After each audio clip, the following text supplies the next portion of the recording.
باش ننبهوا ليها الناس. حذري حذري الشاكه وكي الرصاصه كي تفوت تخرج ما ترجعش.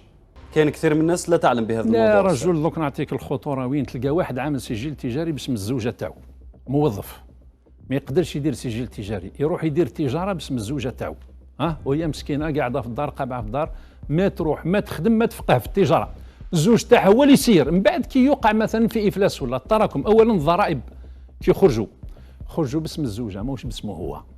الشيكات اللي كان يقدم الزوج باسم الزوجه تاعو، لانه هو اللي يتعامل في الواقع، الزوجه هي اللي تعشي متهمه ماهوش من الزوج. وللاسف الشديد شفنا صور، تحايل استاذ هذا، شفنا صور يا رجل وين الرجل تنصل من المسؤوليه تاعو تجاه زوجتها، زلاها لحقت المحكمه الله يسهل عليك الريجستر تاعك. شفنا الحالات كيما هذه.